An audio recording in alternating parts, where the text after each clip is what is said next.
Fifth question కూడా మనకి geometry question ఇచ్చాడు. సో ఆల్రెడీ మనకు తెలిసిందే జామెట్రీ వెయిటేజ్ ఎక్కువే ఉంటుంది మెయిన్స్కి వచ్చేసరికి, అండ్ డోబుల్ కూడా 100% సాల్వ్ చేసుకోవచ్చు. కాకపోతే కొన్ని టెక్నిక్స్ ఫాలో అయితే సరిపోద్ది. So one of the technique ఏంటంటే, మన జామెట్రీ క్వశ్చన్ ఎప్పుడూ కూడా ఫస్ట్ రఫ్గా క్వశ్చన్ రీడ్ చేయండి.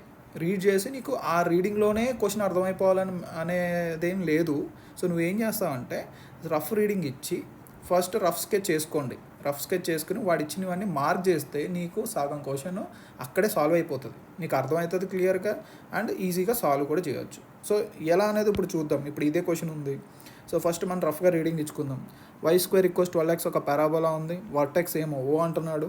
Let P be a point on the parabola, A be a point on x axis, angle OPA 90 degrees ఇచ్చాడు. Then locus of centroid of such triangles OPA ఎంత అని అడుగుతున్నాడు. Right. So first ఎక్కువ ఆలోచించొద్దు, diagram వేసేయండి. So diagram వేసేస్తే మనం first y² = 12x అనేది ఒక పారాబోలా కాబట్టి x యాక్సిస్ తీసుకుంటున్నా, y యాక్సిస్ తీసుకుంటున్నా. రైట్. సో ఇప్పుడు రఫ్గా మనం ఒక పారాబోలా ప్లాట్ చేసుకుందాం. y² = 12x. రైట్. ఇది పారాబోలా. ఇప్పుడు మనకి ఏమంటున్నాడు, O అనేది వర్టెక్స్ అంటున్నాడు. 0,0 తీసుకుందాం. ఇది P అనేది point on the parabola. So ఇది y² = 12x కదమ్మా. ఎప్పుడైనా కూడా కోనిక్ సెక్షన్స్లో పాయింట్ ఆన్ ద కోనిక్ అంటే వాటి పారామెట్రిక్ పాయింట్ తీసేసుకోండి.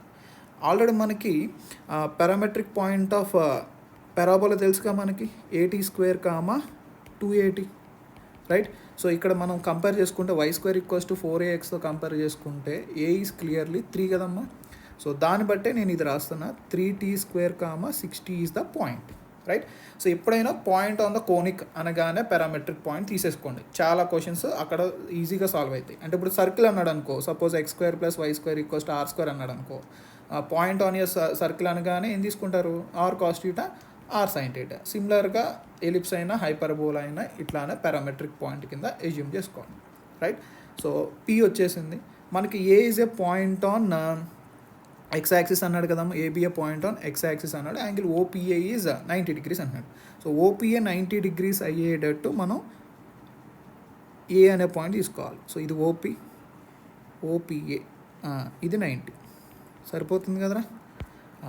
ఇప్పుడు A అనే పాయింట్ x యాక్సిస్ మీద కాబట్టి α,0 అని తీసుకుంటాను. Done.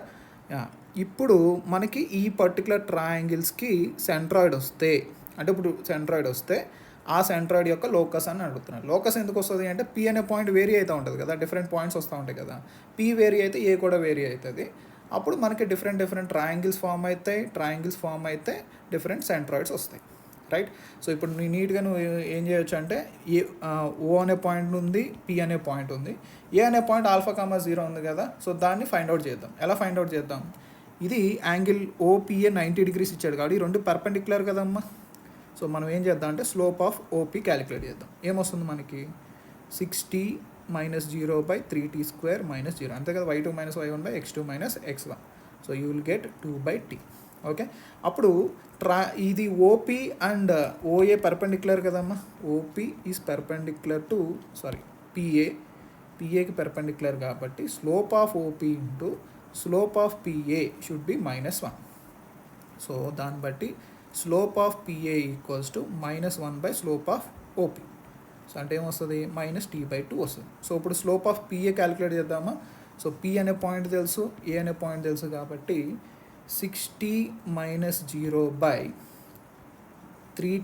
- α = -t/2. So ET cancel అయిపోతుంది. సో నెక్స్ట్ క్రాస్ మల్టిప్లై చేస్తే 12 = -3t² + α. So α = 3t² + 12. So alpha కూడా ఇన్ టర్మ్స్ ఆఫ్ T వచ్చేసింది కదా. సో అంటే ఫైనల్గా ఇది 3t² + 12, 0. సో ఇప్పుడు ఏం చేస్తారు, సెంట్రాయిడ్ క్యాలిక్యులేట్ చేద్దాం. సో సెంట్రాయిడ్ ఫార్ములా తెలిసిందే కదమ్మా. సెంట్రాయిడ్ మనకి ఎలా వస్తుంది, centroid x, y = x1 + x2 + x3/3, y1 + y2 + y3/3. Right. So x = x1 + x2 + x3/3 అంటే మనకేమొస్తుంది, 3t² + 12 + 0 + 3t². అంటే ఏమొస్తుందమ్మా, 6t² + 12/3. y =